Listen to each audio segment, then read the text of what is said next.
que el pastor Marfinley preparó. Entonces hoy, en el día 10, vamos a hablar de algo muy, pero muy especial. Una testificación fervorosa. Y entonces vamos a mirar a qué hacía referencia el pastor. Una misión imposible. Imaginémonos la reacción de los discípulos a la gran comisión. La tarea parecía abrumadora. El mandato de llevar el evangelio al mundo parecía imposible.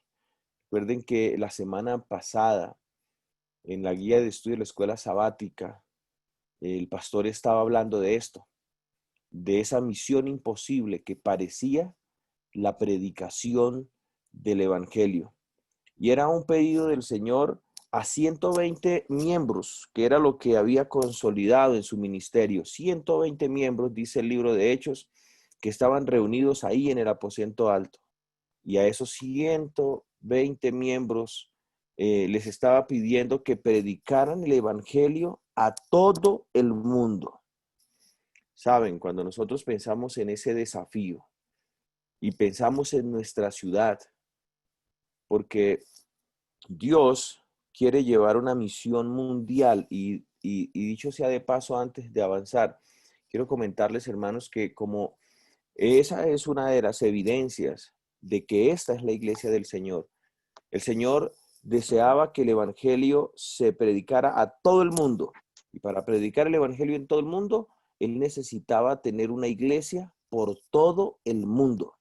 Nuestra iglesia está por todo el mundo. Solo faltan algunos lugares, pero es por sus condiciones de que no dejan entrar el cristianismo. Pero la iglesia adventista podemos decir que es una iglesia que está en el mundo y es una de las características. Es una de las características de la iglesia del Señor. Necesita estar en todo el mundo para cumplir esta misión. Entonces, ahora nosotros estamos en esta parte del mundo, estamos en esta parte de Colombia, estamos en esta ciudad. Nosotros que estamos aquí, nos corresponde avanzar con la tarea aquí en Bogotá. Yo les voy a comentar algo. Este año, cuando estuvimos allí en Cachipay, yo me senté a hacer la estadística de cuánta feligresía tenemos por localidades. Yo nunca había hecho ese ejercicio, entonces empecé a mirar con los datos más recientes del DANE y mirando los datos de los libros de la iglesia, que a veces ese dato puede cambiar un poquito con la realidad de los miembros que están actualmente, porque algunos han viajado, se fueron de Bogotá y ya no están, aunque están en la iglesia, pero ya no están aquí en la ciudad. Sin embargo, yo lo hice manteniendo los datos que tenemos en los registros oficiales de la asociación. Y eso me daba y me arrojaba el siguiente porcentaje de lo que nos corresponde a nosotros. Estoy hablando no de todo Bogotá, sino del área geográfica que le corresponde a la Asociación del Alto Magdalena. Recuerden que en el sur está la Asociación Sur de Bogotá. Y a mí me dejó un poco asombrado.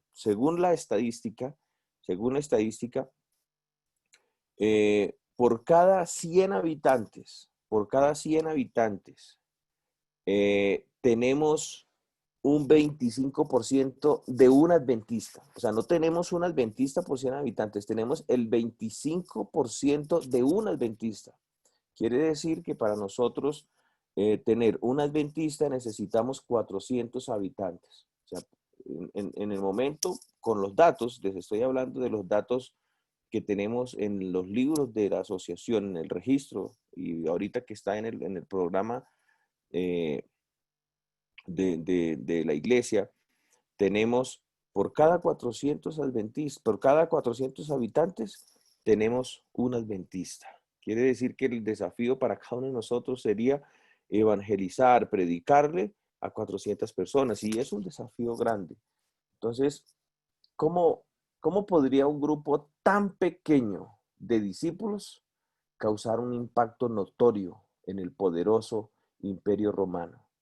La sociedad romana del siglo I estaba dominada por la intriga política, el materialismo desenfrenado, el orgullo egocéntrico, la avaricia desembosada, la inmoralidad descarada y la superstición religiosa. Esas eran las características y ese era el terreno que tenían aquellas 120 personas para predicar el evangelio. Yo miro las características de la sociedad romana, saben que no son diferentes a las características de la sociedad que tenemos hoy día. Nosotros tenemos todavía un desafío mayor que de pronto el que tienen los hermanos de la Asociación Sur de Bogotá. Nosotros tenemos la parte norte de la ciudad y ustedes saben y conocen muy bien las características de las personas que viven en la parte norte de nuestra ciudad, que con este tema del evangelio no son tan interesados en el evangelio. Así que aún el desafío se hace más complejo. ¿Y cómo nosotros entonces podemos cumplir el mandato del Señor para llevar su evangelio a cada rincón de nuestra ciudad, especialmente en el territorio que nos corresponde? Saben, esa era una tierra muy dura, como lo es hoy también para nosotros.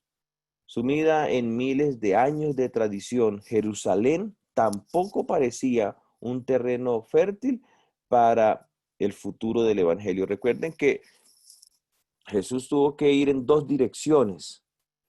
Tenía que predicarle a los judíos que se habían desviado, y recuerden que cuando muchas personas, la mujer sirofenicia se acercó a pedir un favor de Jesús, él dijo, yo he venido primero por los de mi casa, no le puedo echar el pan de mis hijos a los perros. Y entonces Jesús se enfocó un poco en su pueblo, pero también el terreno no estaba tan fértil con ellos. Nosotros también tenemos hoy que trabajar en la misma dirección. Tenemos que seguir manteniendo nuestros hermanos, seguir trabajando con nuestra gente, seguir fortaleciendo la fe de los que ya tenemos, seguir avanzando con los que ya tenemos y luego también salir a buscar a los de afuera. Nosotros, digamos, cada reunión que hacemos, cada día que nos congregamos, tenemos que ir en las dos direcciones. Debemos tratar de consolidar al hermano que llegó, consolidar las personas que tenemos, pero también tenemos el desafío de mirar cómo nosotros podemos integrar cada programa, cada reunión, para que personas que no conocen del Señor puedan llegar y también conocer. Así que es un doble desafío que tenemos hoy día. ¿Cómo vamos nosotros a hacer esto? Saben, eh, en estos primeros seguidores de Cristo deben haberse preguntado si el mandato de Jesús, ir por todo el mundo y predicar el evangelio a toda criatura, tendría la más remota posibilidad. Ahora, nosotros cuando miramos este versículo de la gran comisión, nosotros lo hemos tomado de alguna manera como si fuese una recomendación, si fuese un consejo, pero yo les voy a decir algo, ¿saben? Este versículo no es opcional, no es si yo quiero, no es si me queda tiempo, no es si a mí me parece, no es opcional, es una orden. Y aunque no hace parte de la lista de los 10 mandamientos, es un mandamiento, ir y predicar el evangelio.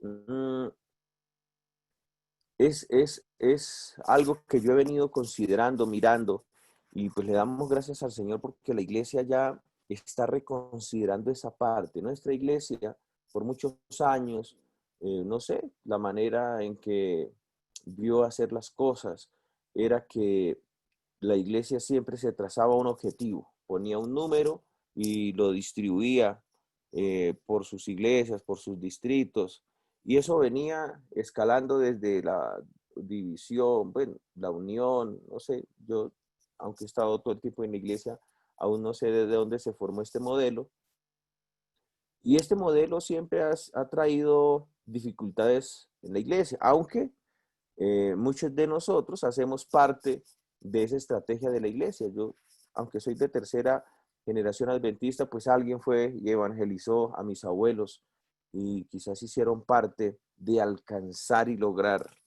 ese objetivo. Sin embargo, yo siento que eso, en vez de haber traído una bendición a la iglesia, estancó la iglesia, porque nos enfocábamos en el alcanzar un número, y voy a colocar quizás un ejemplo, la iglesia de Hilarco, voy a colocar un ejemplo. Bueno, voy a colocarlo con un dato que conozco más y hay estadísticas. La iglesia de Palermo. La iglesia de Palermo recibe por sábado entre unas 450 miembros, unos 500 miembros. El objetivo que ellos hasta hace un año, porque ahora ya ellos mismos se han trazado su propio objetivo, ellos lograban, trataban de alcanzar 100 personas para Cristo en el año. Y entonces nosotros miramos más o menos 500 miembros para evangelizar 100 personas. Mm, y uno de pastor en esa mentalidad que nos enseñaron de ir y alcanzar el objetivo, pues uno quedaba tranquilo en el momento que alcanzaba su objetivo. Pero saben, hermanos, que esto es más allá de alcanzar un objetivo. Nosotros tenemos que entender que no se trata de un número, porque el Señor no mira a las personas como un número, sino mira a las personas como, como su hijo, como esa persona que necesita. Y mientras nosotros no avancemos por toda esta ciudad predicando el Evangelio, porque el énfasis de ellos no estaba tanto en sumar personas, sino el énfasis de los discípulos, y ahí está en Hechos capítulo 6, era que la palabra de Dios creciera. Ellos estaban interesados en predicar, evangelizar, tener contactos, tener amistades, y ahora Dios hacía su obra, porque quien trae las personas a la iglesia, quien convence a una persona de la iglesia, no soy yo con el estudio bíblico, es el Espíritu Santo de Dios. Porque cuando yo soy el que convenzo a una persona, quien persuada a una persona, esa persona se va a regresar, se va a ir de la iglesia. Pero cuando yo hago mi trabajo, cuando yo predico, cuando yo presento a Dios con mi testimonio, con el estudio de la Biblia, el Espíritu Santo es quien nos confirma y hace que permanezca. Entonces, la iglesia ha venido, y les cuento esto, hermanos, porque el pastor lo sabe, el pastor Oz, es una realidad. La iglesia ha venido cambiando, y entonces este año en el que estamos, la iglesia ha solicitado que cada quien, cada pastor, en unión con los líderes de su iglesia, se sienten y digan, bueno, nosotros este año vamos a trabajar para traer a los pies del Señor Jesús tantas personas. No como un requisito, no como eso, sino entendiendo que es parte fundamental de lo que espera Dios de nosotros. Y mientras nosotros hagamos nuestra parte, ahora el Espíritu Santo hará su parte. Cada vez para nosotros aquí en Bogotá es desafiante, es desafiante. Yo trabajé 3 años de pastor en la costa atlántica, en el sur de Bolívar, y nosotros hacer una campaña en la costa es un asunto muy diferente de hacer una campaña aquí en Bogotá. Allá uno hace una campaña de 10 días, 15 días, y nos faltan las sillas, la gente acude, va, no sé, es quizás el ambiente, quizás es diferente las circunstancias, y aquí en Bogotá es difícil, es complejo tocar una puerta, entrar a esos edificios, podemos decir así amurallados, donde nadie habla con nadie, donde nadie quiere nada, es un poco desafiante. Y entonces estamos quizás pensando como los discípulos, bueno, Señor, ¿cómo vamos a hacer para que los habitantes de Bogotá por lo menos conozcan? Porque nuestra misión no es que ellos tienen que bautizarse, es predicarles el Evangelio, es enseñarles de Jesús, es hablarles de Jesús. ¿Cómo lo hacemos? Saben, el Señor conocía los tiempos, conoce los tiempos y sabe de las necesidades para este tiempo, sabe de las características de la gente de este tiempo, Él sabe de la ciudad donde vivimos, Él sabe el desafío que tenemos, y entonces afortunadamente la gran comisión va acompañada de la gran promesa. Jesús dijo, toda potestad me es dada en el cielo y también en la tierra. Por tanto, id y haced discípulos a todas las naciones. Así que cuando nosotros vamos a hablarle a alguien, no vamos en nuestro nombre, no vamos en nombre de la iglesia, nosotros vamos en el nombre del Señor Jesús. Porque el Señor Jesús no solo tiene autoridad en el cielo, también tiene autoridad en esta tierra. Mi esposa tiene un familiar y él hace parte de una de las iglesias no adventistas, cristianas, y de esta ciudad. De hecho, hace parte de la iglesia que crece más rápido en el mundo evangélico. No estoy hablando de la ciudad de Bogotá, en el mundo, tanto que hay una universidad interdenominacional que es la que se dedica a estudiar el crecimiento de la iglesia y se han especializado desde su fundación a mirar el crecimiento. ¿Por qué crecen las iglesias? Y entonces cuando esta iglesia empezó a desarrollarse, empezaron a mirar cuál era el, el método que ellos estaban utilizando, tanto que hoy día mandan a los teólogos o las personas que ingresan a hacer un doctorados allí, estudios de doctorado, los envían a investigar a esta iglesia. Y este familiar de mi esposa hace parte de esa iglesia. Y un día que fuimos invitados a una reunión familiar, me acerqué a hablar con él y yo le pregunté, bueno, yo quiero preguntarle algo. Aquí estamos en familia y quiero que me lo cuente. ¿Cuánto la iglesia le da a usted para ir y predicar? Porque yo veo que usted, él tenía una empresa o tiene una empresa que trabaja por todo Colombia, está fuera del país, y entonces él reestructuró todo su esquema de trabajo porque él tenía que hacer recorridos por el país y a veces fuera del país, pero él reestructuró todo su sistema laboral de tal manera que no tuviese que salir de Bogotá. Y entonces a mí eso me llamó la atención y yo hablé con él y dije, ¿usted por qué hizo eso? ¿Qué le piden allá? ¿O es que le están dando algo en la iglesia? Y él me dijo, miren, resulta que allá a mí no me están dando nada. Lo que pasa es que ir y predicar el evangelio no es un consejo de Dios, eso es un mandato, es un mandamiento. Y yo deseo ir al reino de los cielos y necesito cumplir ese mandamiento. Para ellos, el predicar el evangelio es tan importante como para nosotros guardar el sábado. Pero nosotros no hemos visto el tema de la predicación del evangelio como un mandamiento, ¿no? Lo hemos visto más como una recomendación. Entonces, él, para poder hacer parte de su proyecto misionero, porque toda la evangelización ellos lo hacen a través de los grupos pequeños, no recuerdo cómo ellos lo llaman, pero ellos todo su proceso misionero de evangelización lo hacen a través de los grupos pequeños. No hay un miembro allí que no tenga su grupo pequeño, entonces ellos, ¿cómo se forman?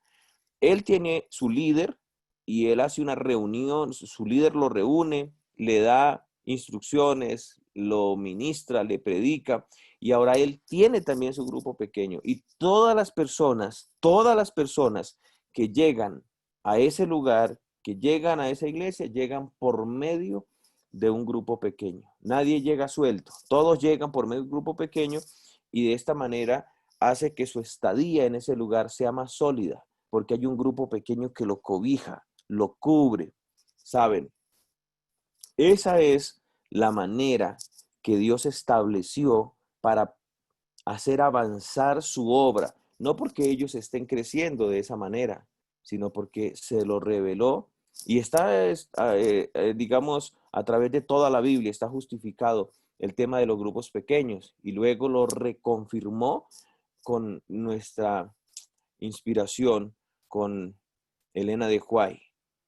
Entonces, cuando nosotros podemos llevar personas a los pies de Jesús, cubrirlos, traerlos a través de un grupo pequeño, el porcentaje es muy alto de que este hermano llegue a la iglesia y no se vaya, porque quien lo va a cuidar, quien lo va a ayudar a crecer, tanto en la parte doctrinal como en la parte de experiencia religiosa, es precisamente su grupo pequeño. Por eso nosotros, y yo le he dicho al pastor Beltrán, la idea es que si nosotros vamos a hacer unas conferencias, vamos a hacer una campaña, que sea más una celebración, que sea más una fiesta, pero que el modelo que usemos para traer a las personas sea a través de los hogares de esperanza. Que lo que estamos haciendo es tratar de darle una identidad a los grupos pequeños, pero es el mismo concepto, es traer las personas a través de los grupos pequeños. Porque, hermanos, miren, eh, ellos en este lugar, ellos no se fijan un número, ellos se fijan toda la ciudad. O sea, la meta de ellos es evangelizar toda la ciudad de Bogotá, expandir sus fronteras y que todo el mundo los conozca. Esa es su meta. Nosotros de pronto nuestras metas son diferentes. Por años venimos evangelizando en la ciudad de Bogotá. El promedio que bautizamos por año en la Asociación del Alto Magdalena son 1.200 personas. Saben, en los datos más recientes del DANE, se dice que por día, en la ciudad de Bogotá, nacen unas 290 personas por día. Entonces, en el año se están recibiendo nuevas personas. Estoy hablando de los nuevos nacimientos, 104,000 personas. Así que si nosotros evangelizamos 1.200 personas por año y por año nacen 104,000, saben que estamos lejos, pero muy lejos de cumplir la gran comisión de que todo el mundo conozca, porque vamos a un paso muy, muy lento. Nuestro desafío es que todo el mundo conozca del Señor Jesús, que todo el mundo reciba el mensaje del Señor Jesús, porque nosotros cuando vamos y miramos el mensaje de los tres ángeles, hay un mensaje distintivo que nosotros debemos predicarle a esta ciudad. Y cuando esta ciudad conozca ese mensaje distintivo, muchos sinceros, honestos, harán parte de nuestra iglesia. Y no porque nosotros los convenzamos, es porque el Espíritu Santo hizo un trabajo en sus vidas. Pero el apóstol Pablo escribió, ¿cómo van a oír si no hay quien les predique? ¿Cómo van a aceptar si no hay quien les enseñe? ¿Cómo van a saber ellos de los 10 mandamientos? ¿Cómo van a saber ellos del sábado? ¿Cómo van a saber de la iglesia que se prepare, de la iglesia remanente, si no hay una voz que vaya y les anuncie y les predique? Y ahí es donde nosotros entramos a jugar un papel muy importante en este proceso de la predicación del evangelio. Mateo 28, 18 y 19 dice, luego agregó, pero recibiréis poder cuando haya venido sobre vosotros el Espíritu Santo. Y me seréis testigos en Jerusalén, en toda Judea, en Samaria y hasta lo último de la tierra. Hechos 1:8. La gran comisión debía llevarse a cabo solo con su poder. Y ahí está el secreto de esto, hermanos. Es que nosotros a lo mejor hasta el día de hoy hemos avanzado por misericordia de Dios sin el poder del Espíritu Santo. Pero cuando nosotros recibamos el poder del Espíritu Santo, cuando sobre nosotros pueda venir en toda su plenitud, en toda esa experiencia que vio Elena de White, la historia del pueblo del Señor será muy diferente. La historia de la ciudad de Bogotá será diferente. Nadie se podrá resistir a la influencia poderosa del evangelio. No importa el estrato social, no importa dónde viva, si en el norte, si en el sur, recibirán con poder la palabra del Señor. Así que es un desafío que tenemos, pero hay una gran promesa que el Señor nos ha dejado y eso es lo que hemos venido nosotros haciendo. Hemos estado colocándonos ante la presencia del Señor para que el Señor sea quien nos restaure, quien nos limpie, quien nos ayude y nos haga listos, aptos, idóneos para recibir el bautismo del Espíritu Santo. Los discípulos debían testificar con la fuerza de Él, no con la de nosotros, ni con la propia, hermanos. Nosotros quedamos quizás pequeños al hacer planes. Miren, en todo este proceso de mi experiencia en la asociación como director de evangelismo, ustedes no saben, eh, para mí eso es abrumador porque ¿qué puedo inventar yo? Cuando en la iglesia uno recibe una responsabilidad como estas, la iglesia no tiene como una cartilla. Hay manuales donde nos dicen algunas cosas, pero es muy genérica. Y así que mi primer, cuando llegué allí a la asociación es, ¿qué voy a hacer? ¿Qué me invento? Y saben, hermanos, que esto no es de inventar, porque ya todo está establecido por el Señor, ya todo está listo. Aquí lo que tenemos es que colocarnos en las manos del Señor y por eso Dios ha puesto en mi corazón ir avanzando en este proceso de prepararnos, de alistarnos como iglesia, de concientizarnos, y Dios ya hará el resto. Dios proveerá, Dios proveerá. Y entonces, hermanos, eh, debemos prepararnos porque vamos a testificar no con nuestra fuerza, sino con la fuerza del Espíritu Santo. Deberían ir llenos del Espíritu, fortalecidos por el Espíritu y guiados por el Espíritu. La presencia y el poder del Espíritu en sus vidas les daría éxito. ¿Qué es lo que nos va a dar éxito también a nosotros hoy día? Porque la experiencia de los discípulos debe revivirla, debe replicarse en la iglesia del Señor en el tiempo de hoy. Y por eso, hermanos, nosotros no deberíamos ser ciegos a lo mejor para no darnos cuenta de las realidades que tenemos hoy como pueblo del Señor. Y esto es lo que necesitamos, el poder del Espíritu Santo. Necesitamos tener una conversión cada uno de nosotros, así como le dijo Jesús a Nicodemo, si no naces de nuevo, no puedes ver al reino de los cielos. Y no le estaba hablando del bautismo en agua, le estaba hablando del bautismo del Espíritu Santo. Y yo creo que hoy nosotros, como iglesia, como pueblo del Señor, necesitamos nacer de nuevo.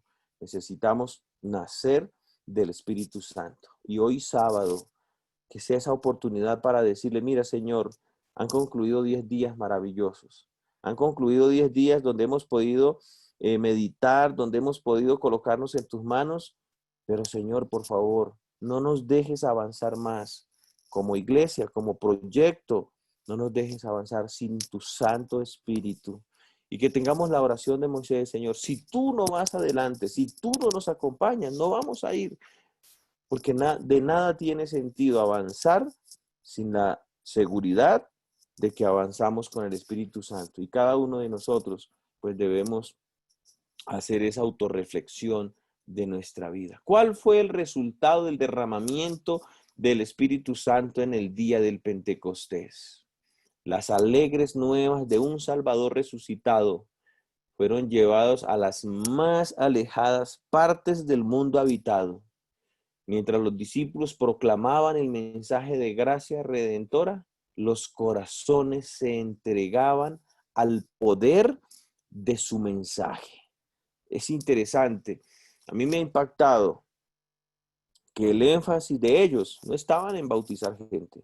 El énfasis de ellos estaba en llevar y proclamar el mensaje. Y ahora cuando ellos predicaban, los corazones se entregaban al poder del mensaje que ellos daban. Nosotros nos hemos enfocado en digamos, en traer personas y no nos hemos enfocado un poco en el mensaje. Si nosotros avanzáramos un poco más con el mensaje, nos preocupáramos más porque cada habitante de Bogotá conozca, que sepa del Señor Jesús, que sepa que Él viene por segunda vez, que conozca su día de descanso. Ya el Señor obra a través de cada corazón y cada persona y la experiencia de cada uno. ¿eh? Pero creo que a veces nos falta un poco más de entender cómo creció o cómo avanzó el Evangelio del Señor Jesús en la iglesia primitiva, que es lo mismo que debe pasar hoy día, a través del crecimiento del mensaje, esparcir la palabra. Y eso era lo que hacían los discípulos. Ellos salían días enteros a predicar.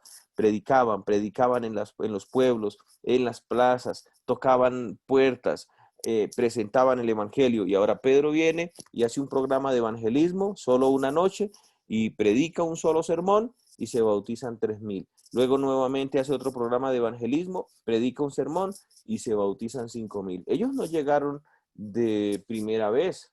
Ellos llegaron después de un proceso, conocían el evangelio, habían escuchado la palabra del Señor y ahora pueden hacer esto. Nosotros hacemos campañas, hacemos un esfuerzo tremendo, abrimos toda una semana la iglesia y con dificultad bautizamos 2, 5, 10, 20, pero con muchísimo esfuerzo y dificultad. Pero es porque hemos tratado de trabajar con nuestra fuerza y no estamos trabajando con la fuerza y el poder que se nos ha prometido, que es la del Espíritu Santo. Los apóstoles se reconvertían. Los pecadores se unían con los creyentes en busca de la perla de gran precio. Algunos de los que habían sido los más enconados oponentes del evangelio llegaron a ser más campeones. Se cumplió la profecía. El que entre ellos fuera loco será como David, y la casa de David como el ángel de Jehová. Es que el evangelio tiene un poder que nosotros todavía quizás no hemos logrado comprender. Cada cristiano veía a su hermano en una revelación del amor y la benevolencia divinas. Un solo interés prevalecía. Un solo objeto de emulación hacía olvidar todos los demás. La ambición de los creyentes era revelar la semejanza del carácter de Cristo y trabajar para el engrandecimiento de su reino. Hechos de los Apóstoles, página 39 y 40. Ese era el único anhelo de los discípulos, que su carácter, que su vida fuera el reflejo de Jesús. Y entonces simplemente predicaban el evangelio. Es que a mí me impresiona la experiencia de Cornelio y Pedro. Cuando Pedro llega donde Cornelio, le dijo, ¿para qué me hizo venir? Usted sabe que para mí es muy incómodo, es abominable venir a juntarme con un impío, pero ¿para qué me hizo venir?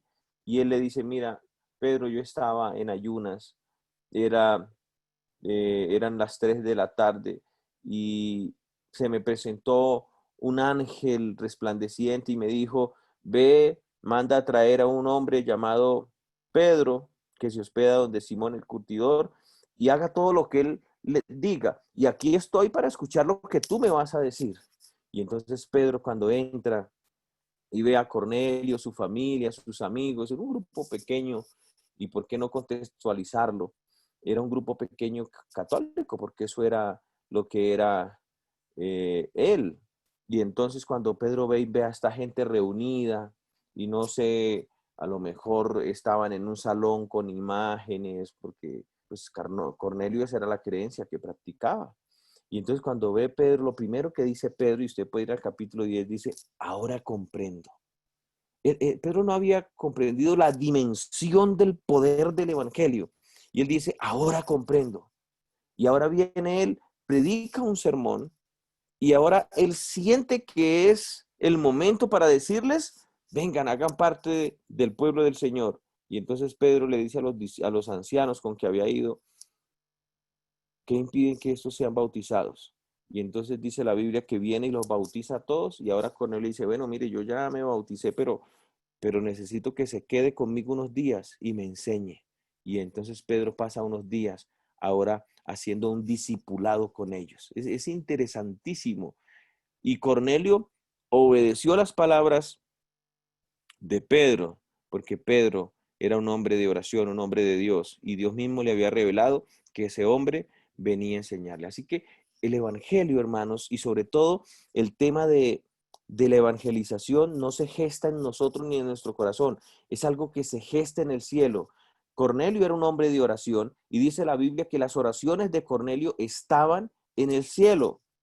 Y Pedro estaba en la azotea orando. Es un cristiano que también ora. Es un cristiano que también quiere pedirle al Señor que lo utilice. Entonces en el cielo se une la oración de un hombre que quiere predicar el evangelio y se une la oración de un hombre que necesita que alguien le predique. Y ahora el Señor conecta esas dos oraciones y hay un encuentro de esas dos personas, el misionero que quiere ir a compartir el evangelio y quien está esperando que alguien le predique. Y ahora este hombre, que es un misionero con el poder del Espíritu Santo, viene y le predica el evangelio y le dice, usted necesita entregarle la vida al Señor. Y este hombre que ha estado pidiendo que alguien le predique, que alguien le enseña, entiende que viene de parte de Dios y entonces él viene y acepta las recomendaciones de este mensajero. Esto a mí me impresiona como ustedes no se imaginan, porque hoy estamos viviendo las mismas circunstancias. Dios tiene una iglesia y espera que nosotros seamos misioneros, que nosotros oremos al Señor, nos revistamos de su poder, de su gracia, que podamos ser una expresión de su carácter con la ambición y el objetivo de que otros conozcan de Jesús. Y esa debe ser la experiencia de la iglesia adventista. Pero, así como hay una iglesia adventista que ora, que quiere ir a predicar el evangelio, les aseguro que hay muchas personas aquí en esta ciudad que también sus oraciones están en el cielo. Hay muchas personas en esta ciudad que son muy honestas y transparentes con Dios y que están esperando que hoy un Pedro moderno vaya y toque la puerta de su casa y le diga lo que tiene que hacer. Y esa persona reconocerá en usted un siervo de Dios y va a hacer lo que usted le diga porque sabe que es palabra de Dios y hay poder en sus palabras. Esa es la experiencia que debe replicarse en nosotros. El propósito del derramamiento del Espíritu Santo en el día del Pentecostés fue permitir que los discípulos llevaran el Evangelio. El Espíritu Santo dio poder al testimonio de los discípulos. Los resultados fueron sorprendentes, los corazones fueron tocados, las vidas cambiadas. 3,000 se bautizaron el día del Pentecostés. Miles más se añadieron a la iglesia en pocos años. Cuando la iglesia, miren esto tan importante que me pareció y por eso lo coloqué acá. ¿Cuál es el propósito del derramamiento del Espíritu Santo? Cuando la iglesia tiene poco interés en la testificación, hay poco poder del Espíritu Santo. ¿Por qué Dios derramaría su Espíritu con la plenitud del poder para testificar si su pueblo tuviese poco interés en testificar? Esto me llamó muchísimo la atención. Si nosotros no queremos testificar, si tenemos poco interés en predicar, pues ¿para qué Dios nos va a dar el Espíritu Santo? El poder del Espíritu Santo no es un fin en sí mismo. La lluvia tardía prometida es para cumplir la misión de llevar el Evangelio al mundo. Miren, interesante. Es para eso que el Señor va a derramar su Santo Espíritu. Si la oración no se centra en la testificación, puede llevar al fanatismo egocéntrico. O sea, la razón de que el Espíritu Santo sea derramado sobre su pueblo es para predicar el Evangelio. Si no tenemos interés en predicar, tampoco el cielo tiene interés en darnos su Espíritu Santo, porque ¿para qué razón nos lo daría? Y es más, cuando nosotros recibimos el Espíritu Santo sin el deseo de predicar, podemos llevarnos, eso nos puede llevar al fanatismo, al egocentrismo espiritual, porque podemos tener también una especie de orgullo y es un orgullo espiritual. El estudio de la Biblia sin testificación puede llevar al formalismo farisaico. Los fariseos oraban, estudiaban las escrituras durante horas cada día, pero condenaron a Jesús a muerte. ¿Por qué? Hay una razón sencilla. Sus vidas egocéntricas tenían poco lugar para un Mesías altruista. Entonces esa fue la experiencia de los fariseos. Estudiaban tanto la Biblia, oraban tanto que no tenían tiempo de predicar. Y entonces se volvieron egocéntricos y hay que tener muchísimo cuidado con esto. El pastor Mark Finley es una autoridad de lo que está escribiendo. Ha sido un hombre que durante su ministerio, él todo el tiempo ha estado enfocado en la testificación, en la predicación.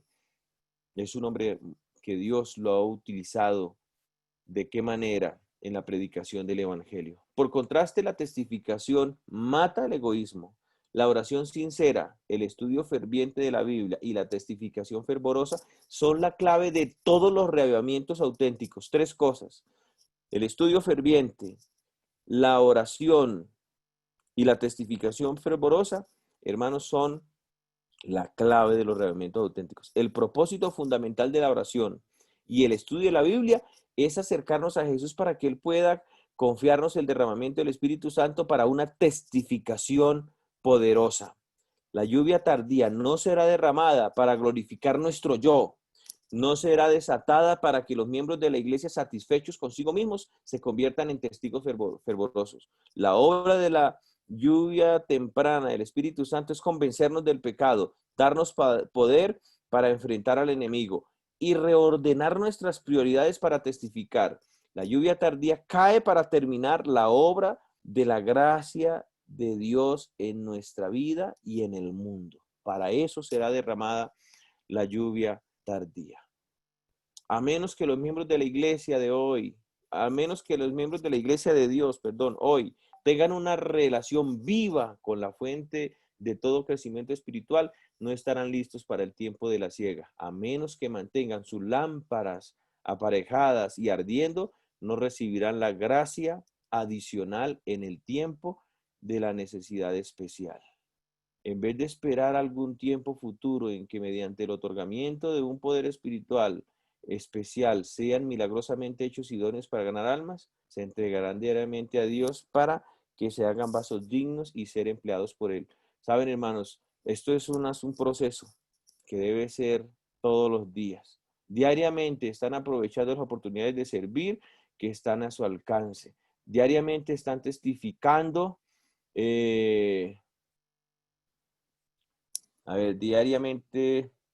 diariamente están testificando por el maestro donde quiera que estén y sea alguna humilde esfera de trabajo en el hogar, en el ramo público de utilidad. Así que, apreciados, yo quiero decirles en esta mañana que llegó el momento de nosotros entregarle nuestra vida al Señor, llegó el momento de nosotros testificar como nunca antes. Este es el momento de presentar con poder el Evangelio del Señor.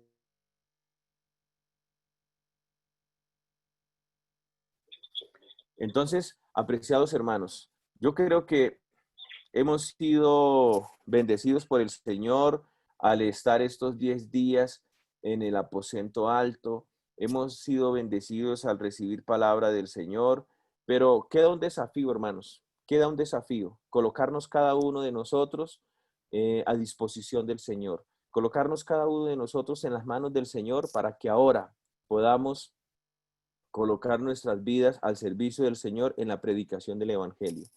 Nosotros hemos estado trabajando para que cada familia, y la hermana Paola, que días que me invitó, yo les hablaba, para que cada familia sea un hogar de esperanza. Y pidámosle al Señor que nos dé sabiduría, cómo entrarle a mi vecino, cómo predicarle a mi familiar que no es adventista, cómo predicarle a mi compañero de trabajo. Es que nosotros no necesitamos salir a tocar puertas, necesitamos es predicarle a la persona que está ahí. Dios nos da oportunidades todo el tiempo, el compañero que no es de trabajo, el vecino, el familiar que no es de la iglesia. Si nosotros nos dedicamos a buscar esas personas nomás, tendríamos muchos resultados para el Señor. Deseo de todo corazón que Dios los bendiga. Deseo de todo corazón que el Señor pueda cumplir la promesa del Espíritu Santo en nuestra vida. Y entonces, ¿qué podemos hacer qué podemos hacer ahora? Terminar estos 10 días y ahora ¿qué hacemos? Hermanos, sigamos orando, sigamos estudiando la Biblia y ahora seamos más conscientes de predicar el Evangelio. Nuestro trabajo, escúcheme bien, hermano, no es convencer a una persona de que la iglesia adventista es la iglesia verdadera. Nuestro trabajo es predicar la palabra de Dios. Y ustedes bien saben los mensajes que nos distinguen a nosotros como pueblo del Señor. Prediquemos esos mensajes. Y quien va a convencer al mundo de pecado y de juicio, y quien les va a indicar que este es el pueblo y la iglesia, es el Espíritu Santo, hermanos. Nosotros nos tenemos que enfocar en convencer a la gente. Quien nos convence es el Espíritu Santo del Señor. Dios quiera usarnos. Dios pueda usarnos. Yo estoy seguro, hermanos, que Cristo pronto viene y que su iglesia le necesita ahora más que nunca. Y el Señor nos necesita para llevar al fin esta obra. En estos días han fallecido varios hermanos de nuestra iglesia en la ciudad de Bogotá. Y bueno, es muy difícil para estas familias que han perdido sus seres queridos y cuánto más ellos anhelan la venida del Señor Jesús. Que no anhelemos la venida del Señor Jesús por la pérdida de un ser querido, que simplemente al ver la situación de este mundo ya no queramos estar más acá. Pero recuerden que el Señor no va a venir hasta que este evangelio se predique en todo el mundo. Y especialmente nosotros que estamos en esta ciudad, el Señor no vendrá hasta que se predique el evangelio en cada rincón de esta ciudad. Prediquemos el evangelio en donde estamos. Hagamos del rincón donde yo estoy mi campo de acción y que por lo menos yo le diga, Señor, ese rincón donde tú me colocaste en la ciudad, prediqué el evangelio y todos conocieron de ti.